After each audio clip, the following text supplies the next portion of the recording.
Hey guys, welcome to the Go and Chess Trio. I'm Niraj, and joining us today is Grandmaster Anurag. Hi.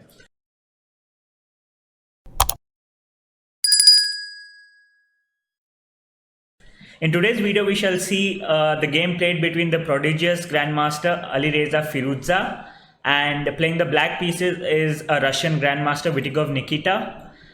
This game was played a couple of hours ago, and it's played from the Prague Masters. It's a round 4 game, and let's jump straight into it. Alireza has been in the limelight quite recently, and it'll be quite interesting for us to witness yet another of his games.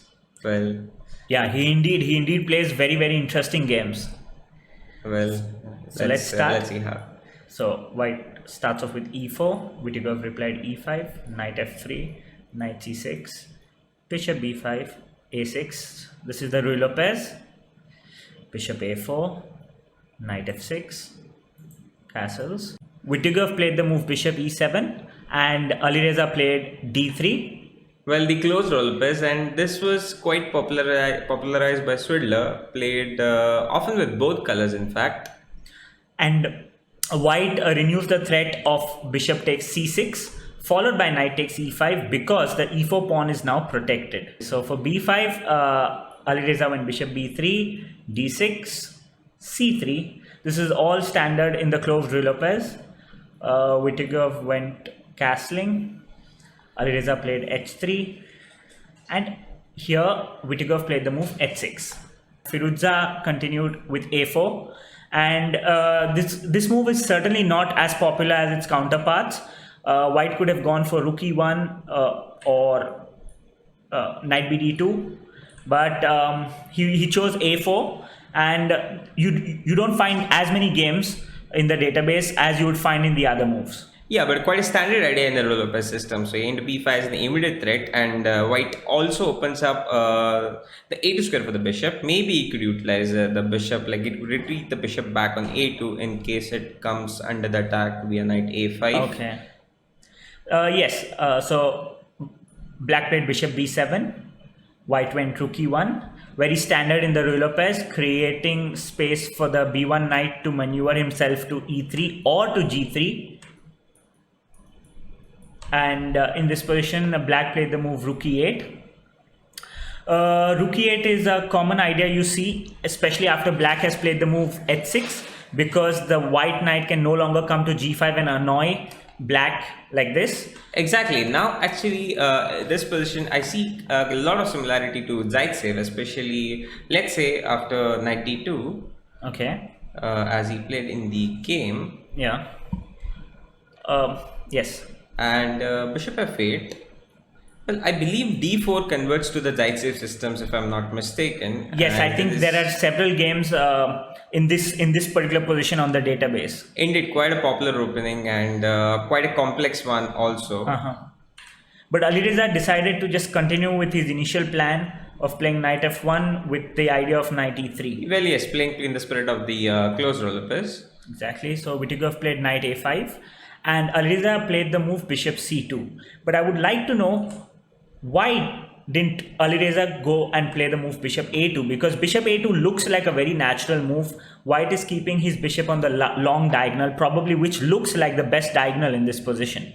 Actually, yes. I mean, bishop a2 seems like it will be quite useful on that diagonal, especially since white has also played a4 earlier in the game. But I see one point Niraj is that when he retreats the bishop back to c2, white also opens up the possibility of playing d4. The e4 pawn being supported, that d4 idea could come much more easily. With the bishop on a2, that wouldn't be possible. Exactly. Okay, since the e4 pawn is pretty vulnerable.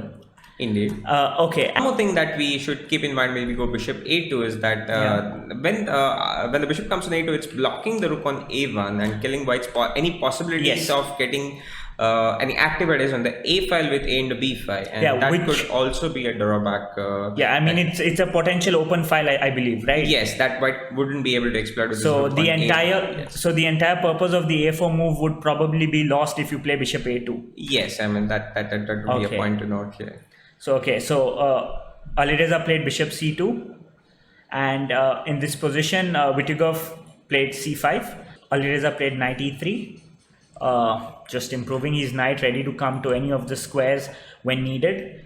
There's one more benefit that we see with knight e3 is that sometimes white can also take his knight to g4 to try to expand further, and thus I think it makes sense to keep it on e3 over g3 in this position. Exactly. Like you can also expand it that way. Maybe Alireza had that in mind. Yeah, he had this idea. So black played queen d7 and Alireza plays the move knight h2. Now, when he plays knight h2, he clearly shows the power of the knight e3 move. I mean, his idea is to go knight g4 followed by queen f3 and knight f5.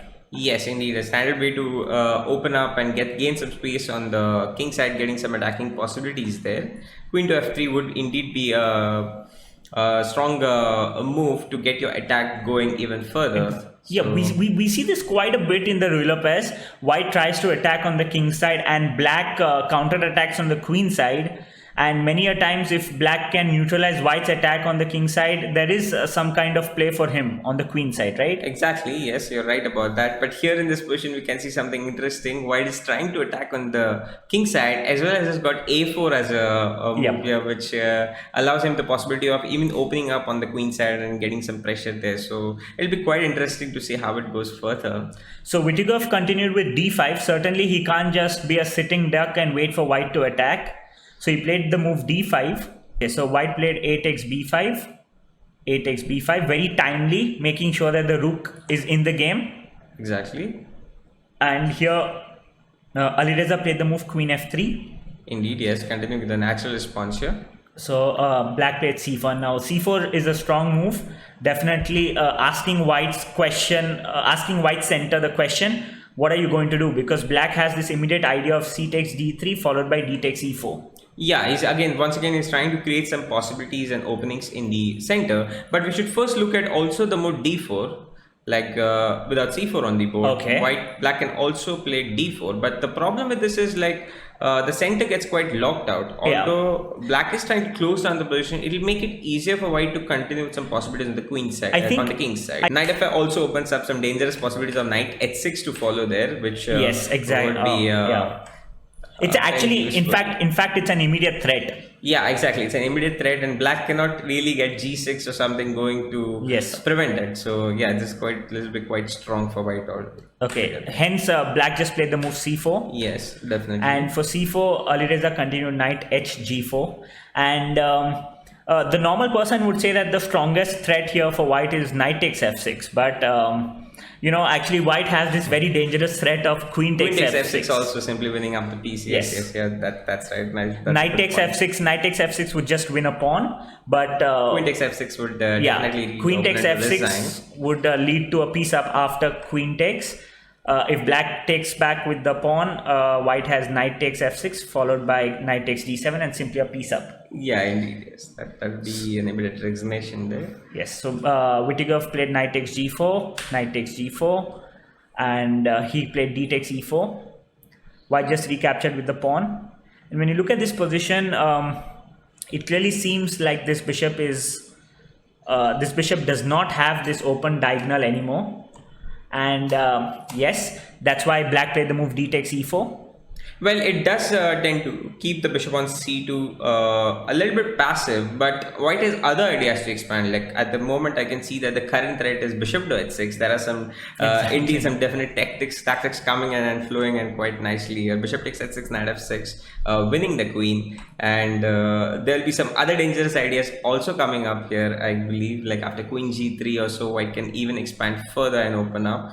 So we are in for a treat maybe here. Yes, so black played the move queen e6 and just defending the h6 pawn plus protecting against any threats of knight f6 check. Yeah, at the moment it's currently taking care of bishop h6 exactly least. So Alireza continued with queen g3, and just to avoid all sorts of complications and knighting to h6 threat, black just played king h8. Alireza had to continue the attack here and he played the move f4. The idea of f4 is pretty simple. Well, when you're playing something like f4 in this position, I would be a little careful and watchful because you are also weakening the center you are Probably- let's say after e takes f4 and bishop takes f4, there will be a weak pawn on e4 to deal with. So if you're entering such an idea, you should be sure that you're getting a good attack going. And I feel Plus, I think this diagonal, so to say, is a little weak. yes, exactly. The king is I mean, right there, and it could be the king isn't the most comfortable on g1. exactly. It will be easily vulnerable. So white has to be watchful to that. Let's see how we continue. So e takes f4 was played in the game. Bishop takes f4. Black played the move knight b3, and Vitiugov is following a very simple principle. When you are the defending side, it's always better with fewer pieces on the board. Exactly. So Black's just trying to exchange pieces, So and he D1 played rook a seems- d1, and Black, as we just mentioned, again is trying to exchange rooks and play the move rook a d8. In this position, Alireza played the move e5 for obvious reasons, e4 pawn being weak, and the main reason of this move is I'm just making my bishop as good as it can get. Exactly. As we see now, we can see the exact point where Alireza played something like f4. F4, This yes. has helped him get some activity going, gain some space, and now the bishop on c2 is a dangerous threat for black to deal with. It can cause some dangerous attacking ideas there on the king on h8. So, And I think black definitely needs to find something to deal with it fast. Alireza, being the player that he is, would always play a move like f4, creating some dynamic chances for himself. Yeah, and that's why he's quite in the limelight because of his dynamic play and his Interesting games. Yes, interesting games. Well, let's see how this panned out. So Black plays knight c5.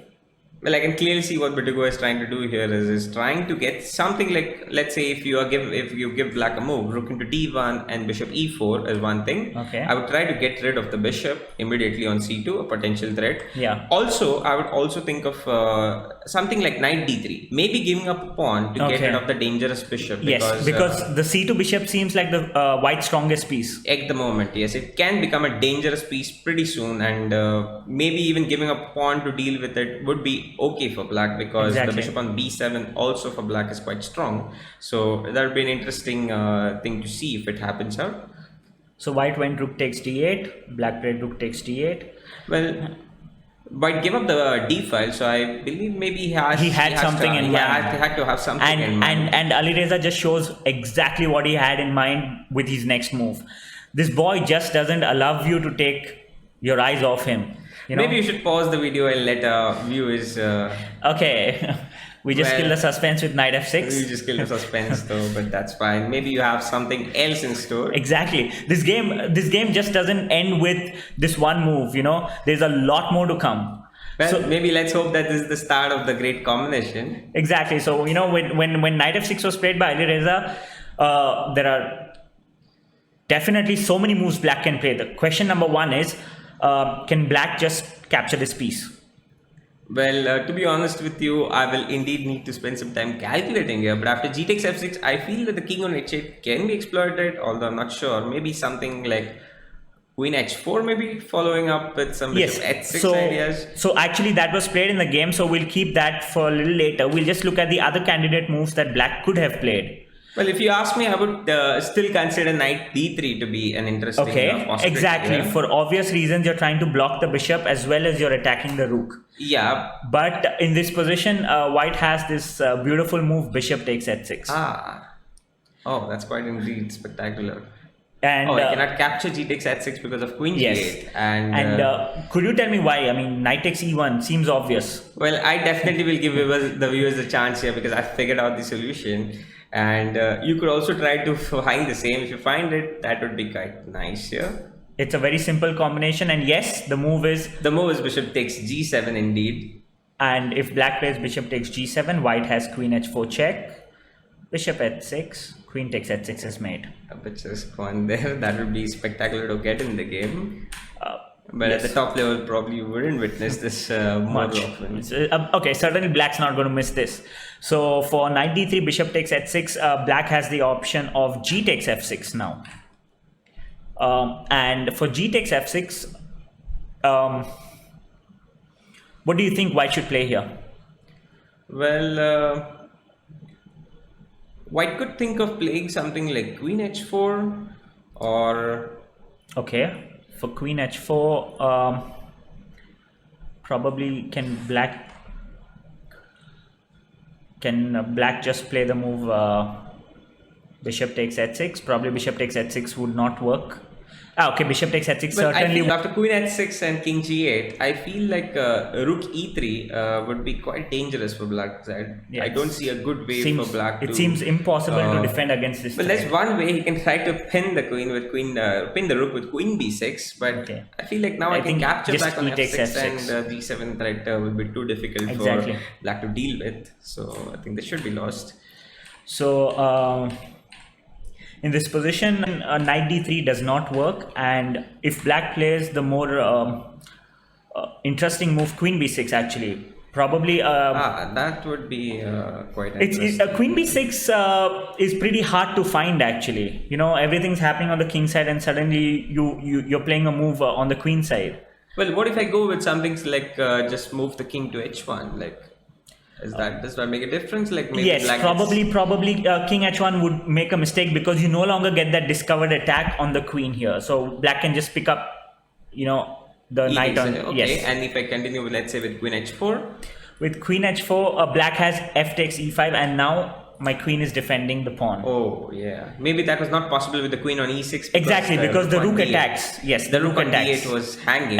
Yes, now the rook 2 is defended. Is protected by the queen on b6, and that's quite nice to see. Queen b6 is quite a strong but for queen b6, I think white just has bishop takes h6, and this looks quite inquisitive. Knight e4. Knight e4. Check, bishop e3. Okay, if I capture knight takes g3. Knight takes g3, bishop takes b6, and black has rook d2. It looks like it's completely lost for white. Bishop f2 looks very natural, but that would be an absolute blunder. I think bishop c5 would be met, isn't it? Like yes. Black can simply play bishop c5, bishop c5, that's or a quite nice tactic there. Or black can simply play this too. Rook takes c2 also. Okay. And bishop takes g3. Bishop c5 seems this is also just simply winning. Bishop c5 just seemed very nice there because if he captures on the bishop, I can simply mate him on g2. That would be a nice mate to get on the board. Okay, yes. So in this position, yes, bishop c5 if he should captures be winning. Back, I would get rook c2 and that would be a spectacular mate immediately. But maybe white can try bishop e4, I guess. Yes, apart from bishop f2, bishop e4 seems to be another variation white could definitely try. But he seems to save the piece, but I feel like it's not looking very promising for white. Yeah, exactly. So after rook takes b2, I could try something like knight d6. Maybe try to get into some oppositional bishops. Yes, so. I mean we cannot definitely say that black is winning, but we can say that there's just two results possible here. Yeah, either black will win or white will try. Maybe an idea that he could follow in such a position is already material down. So maybe knight d6. No, I think he's not material down, but it's 4 against 4 pawns and 2 minor pieces rook against 2 minor pieces rook. But the problem is these two bishops here are just absolutely killer. Exactly. So I'm gonna try something like knight d6. Like the point is that suppose I get black to take on d6 or manage to exchange the dark square bishop for my knight, I might get into an opposite color bishop in game, which I could try to hold, right? Yes, which certainly increase the drawing chances for sure. Yeah, give me some fighting chances. Yeah, definitely. Yeah. So in this position, okay, this was an interesting line. But Vitiugov did not go for queen b6, and he played the move g takes f6. Well, that seems interesting. Let's see what happens further. Alireza played queen h4, certainly had everything calculated. And here, Vitiugov played the move rook d3. Well, I feel like king g8 also would be another way, right? See, if he captures on h6, I could just capture the bishop. Bishop into h6 seems like it's a bad move because I could just capture queen on takes h6, queen takes h6 and then cover the with something like rook d3. Yeah, maybe rook d3. Well, I mean, I might lose the rook, but I will still. Yeah, black certainly has enough. Black certainly has enough in this position. Bishop takes d3. After knight takes g3, it seems like it's going to be extremely difficult for white to hold because rook e3 has this important move, knight takes e5. Without this move, I think black could have never. Yeah, I mean the knight is going back to g6. For rook g3, black has knight g6 and saves the day for black. Exactly. There would be another interesting variation I can just see is that suppose white goes, let's say you can take it a move back, and I go with e takes f6. Okay. Black will go queen takes Queen e1 takes and E1. king h2. The g7 mate is quite not so easy to defend, but maybe black can go with. Maybe I give the viewers a time here, a chance here to figure out what is the best combination for black. Well, if you did manage to find it, that's nice again, because queen e5, I feel like maybe the only way to prevent this, because if white goes, let's say, moves the queen, King g1 and king h1. and this could be met with queen g3, and that G3. prevents the g7 mate as well as put some dangerous attacks Exactly. and So mating it's- ideas on g2. this should be completely. Interesting. This should be completely winning This for is black. definitely winning, yes. Okay. So yes. So probably after king g8, maybe white had to just repeat moves. I think he can certainly just go for a repetition. Yeah, if he I wants guess to. I have to go with king h8. I would be happy with a draw here with black probably, because it's not so easy to make most of these complications. So very rarely, actually, do you see that Alireza is, ready for a peace treaty like this. Well, he's a dynamic player and he keeps on improving, so we are definitely bound to see such things from him. Although it certainly wouldn't be the most boring draw. So okay, so after queen h4, Vitiugov fancied his chances and played the move rook d3. But in fact, this was a blunder, and Alireza just shows us why. But unfortunately, after bishop h6, it's difficult to see how white can how black can actually defend this position, because it's not easy to find moves for black. I feel bishop h6 seems like it's Yes, forced and at that the was moment. played in the game. And Alireza played the move e takes f6. Well, now queen takes h6 and queen g7 Yes. seems like a strong possibility. The e6 queen is also under the attack, so there's a lot of things happening here. At the moment, I can see that black is 2 pieces up, bishop and a knight, but Yes, but he certainly has he has these a lot two of pieces things to worry hanging. about. Yes, indeed, he has a lot of things to So worry about. I think black's only move in this position is queen takes e1. Yeah, I believe he cannot defend both the queen as well as the h6 bishop, yes. so he has to go for something like this. But in return, he's still having rook and 2 pieces for the queen. So Vitiugov played the move knight e4, and Alireza played the move queen h4. Well, I feel like king h7 seems forced. Yes.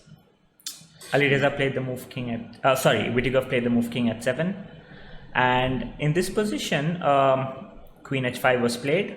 Well, we have to definitely look at bishop d3. I don't think it'd be wise to do it yes. altogether, because Bishop this gives. I think bishop d3 would give some definite counterplay for black. Considering the fact that he has 3 minor pieces and a very very strong pass Pass pawn. pawn, yeah, exactly. I don't think it would be a wise thing for white to do this, because that once It's the pawn certainly comes to scary. d2, it's certainly scary for you, because you could end up losing your queen for that lone pawn, and Yeah. that'd be worse than getting that rook on d3. So, well, white can take his own time probably to capture that rook on d3. There isn't a strong Yeah, pin. that rook's not running anywhere. Exactly, there's a strong pin to worry about there. So queen H5 was what played. in the game, is it? Yes. And Alireza attacking the f7 pawn, creating some strong threats. Vitiugov played the move knight d6, and g4 was played by Alireza. And the idea of g4 is just to play the move g5. Yeah, that's quite a strong possibility there. And And- since the rook on d3 is under the pin, Yes. he cannot get something like rook g3 check and capture the pawn on g5 here too. Yes, so that exactly. will also be a factor to counter in. So there's no rook g3, and black has to defend against this threat of g5. So black's only move is bishop f3. And now we have reached this position where we can clearly say that every black piece is tied down. Black can't move the rook due to a pin. Black needs the bishop on f3 to prevent the g5 move. Black's bishop on h6 is pinned, and black's knight on d6 is tied down to protect the very important f7 pawn. Basically, what you're trying to say is he has no move exactly. is Yes, it? I'm trying to say black has absolutely no move, and in this position, Alireza probably did not realize that. Because it's very interesting that white, you can say, at the moment is materially down, and yet any casual move like bishop b1, king f2, or king f1 would just win outrightly, because black is in an absolute zugzwang. Indeed, that's quite interesting. Maybe Alireza did not figure it out because he was low on time. We are on 35th move, and I Yes. think they're just a few moves away from the The time control, yes, making the time control. So that, but it's such a wonderful zugzwang because black has 4 pieces, 3 pawns, and yet absolutely no move in this position. Not every day do you see positions like this. Alireza missed this move and played the move Queen E5 here. well, Queen E5, I wouldn't disagree because they are also close to time control. So Queen E5 is a direct approach to the position. Maybe Alireza felt he could get something going directly. Of course, the Zugzwang was ended picturesque, but in less time on the clock, Yeah. maybe could tend to miss. Also, with the type of game that Alireza just played, adrenaline would have been high, and it's not very easy to find these quiet moves like King F1 or Bishop B1. So for Queen E5, Vitiugov played the move Bishop F8. Alireza went King F2. Knight E4 check. King F1. And after the move King G8, it's safe to say that black is out of danger because the F7 pawn is well protected. White does not have any direct threats, and the H6 bishop is no longer under danger. Basically, black has come out of the bind in the position, right? Exactly. What I'm saying is like a while back we were seeing pieces kind of misplaced. They were vulnerable to attacks. Here I can see that the pieces are regrouping and able to defend each other effectively. Also, the bishop on F8 now is doing an important job of preventing any mating ideas on G7. Okay. So I think black has got himself out of danger trouble, at yes. least at the moment. So for Queen takes B5, Vitiugov played Rook D5. Okay, a nice tactic there. Queen takes C4. Queen takes C4 would be an absolute blunder to knight D2 check. Knight D2 check would be simply terrible, devastating. So in this position, Alireza played Queen B8 and made the second time control. And after Rook D2, it's hard to see how White could find a winning tactic here. So he went for Bishop takes E4, Bishop takes E4, H4. Well, here now the rook and 2 bishops would indeed be quite strong actually against the queen. They're definitely much stronger than the queen. But considering the position here, the bishop Yes. on F8 a little bit misplaced, not able to get out of that pin, and White seemingly having significantly 3 more pawns here. I think White should be able to Hold keep at things least. together at least at the moment. Yes. So Bishop D3 check, King G1 was played, Bishop E4. King F1, Bishop D3, King G1, Bishop E4. And they rightly so repeated. Yes, because actually it's extremely hard to find a winning plan for White since the B2 pawn cannot really move. G5, H5 would not lead to anything at all because this E4 bishop is an absolute beast.